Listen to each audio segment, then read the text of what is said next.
Ouais, na Katia Jardin Botanique quoi. Tous en a Ozil Baritone. Ouais. On est musique à maison mère quoi. On est là donc en plein tournage. De notre clip Parking, de notre générique. Oui, donc Parking, ça va bouger très fort. Donc nous allons en famille, en mode boulot. Bidor TV. Bidor TV quoi. Bidor TV ne tombera jamais. Bidor TV.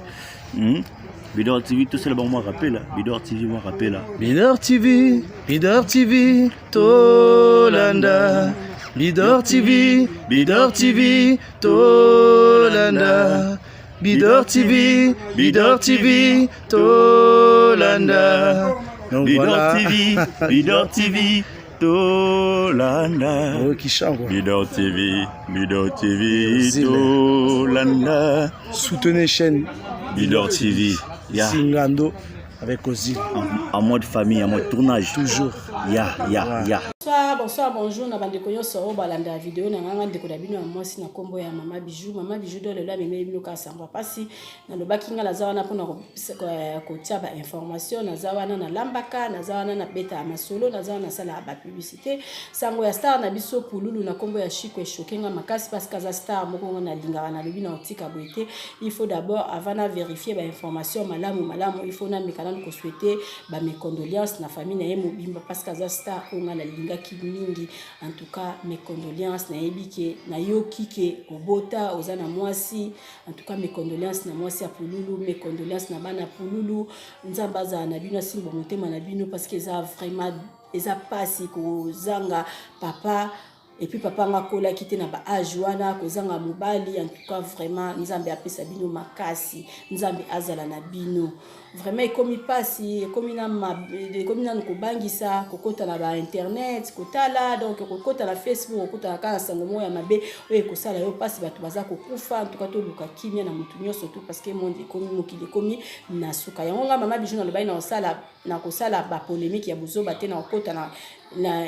site na nga na otia ba bêtise te na site na nga na otia ba bazo finga na te na site na nga na beta lisolo na tangi kombo ya mutu te au moins que yo moko mukolo lisolo autoriser puis tango yo zo autoriser nga Bijou tanga kombo na ngai fana tala entourage na yo batu nini oyo za ko lobaki na tanga kombo et puis na tanga bango na tanga yo mona tanga bato otindi ngai te donc na lingi vraiment ba polémique na kati ya chaîne na ngate parce que na yebi ki mokili komi na suka soki boza ba camarade esimbi te boka bwana linga malamu bo finga na te soki pe boza mwasi na mobali boka bwana so boza posa ko kabwana boka bwana ndenge ya malamu to iluka penza kimia mokili ekomi vraiment na suka nga na souhaiter na ngaka mes condoléances na famille ya star na ngai ya star na biso asepelisa ki biso na kombo ya Pululu Chico na lingi pe na profiter pour na ko souhaiter kaka joyeux Noël na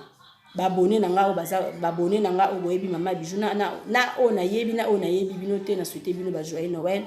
Bon continuer ko s'abonner na chaîne na nga Bidor TV vous allez jamais dessus Mama Bijou abeta na ma solo Mama Bijou lambaka Mama Bijou sala ba publicité Mama Bijou tara ba information bo s'abonner na chaîne na nga massivement Bidor TV vous allez jamais dessus Mama Bijou doit rappeler bino ba joyeux Noël Mama Bijou doit na pesi joyeux Noël na famille na nga mobimba famille mosi bisika nyo surtout vous allez vraiment ba joyeux Noël na nga yango yo Mama Bijou doit na lina profiter ko pesa sur ba camarade na nga ba joyeux Noël na pesa Mama Meje joyeux Noël la libota na yo Mama Jolie joyeux Noël na pesi Mama Magina bana nyo surtout ba joyeux Noël na pesi Bijou la Blanche na Congo ba joyeux Noël na pesi Mami Zaina ba joyeux Noël na pesi ce groupe na nga ba mama ya première classe Mama Kija Brone na ba mama nyo surtout baza na kati na moni ba Mama Viviane na moni ba Mama Meje bino tout Mama Bijou lingi bino to za la ka bomoko en tout cas balobi ils fait la force o aye na lutte o aye na mbeli o aye na fourchette to sangisi to sala vraiment eloko moko ke oui to za na bolingo vraiment ya solo to zala na bolingo to laksa bolingo na biso plutôt laksa ba misala na biso donc na yebi ke nzamba osunga biso to kozala vraiment famille libela na libela ba mama na nga ya première classe Mama Bijou souhaiter bino na ba libota na bino ba joyeux Noël na yebi ke année ekosile la biso malamu na kombo na Yesu Kristo na souhaiter Mama Timba moi ça papa Gisto quoi timba mayanga ba joyeux Noël na famille na ye mobimba na souhaiter lisusu Fatou Boka ba joyeux Noël esika zali na bana na ye na souhaiter ya Blandine Bula ba joyeux Noël na libota na ye mobimba na souhaiter Linda na Irlande ba joyeux Noël na libota na ye mobimba sans oublier maman na ngai Mado Spaghetti ba joyeux Noël na libota na yo mobimba na souhaiter lisusu ndeko na ngai ya mobali na kombo ya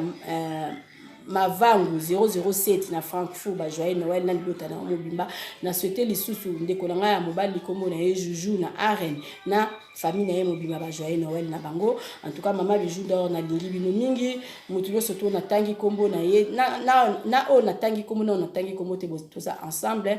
année na yebike ko silela biso malamu avant année esila nzambe kopesa nga makasi na koleka lisusu pona kopesa bino lisusu ba bonne année. En tout cas toza de cœur na famille ya ndeko na biso Pululu Mama Bijou na d'or na lingi bino mingi vraiment totika makamyo surtout na maboko nzambe kulinga ko forcer vite parce que mokili ekomi na suka. Bisous na tout le monde na mutu surtout oyebi Mama Bijou d'or na linga bino mingi ndenge pe bino bi olinga nga bo s'abonner massivement na chaîne nga bo kozala jamais dessus. Bye.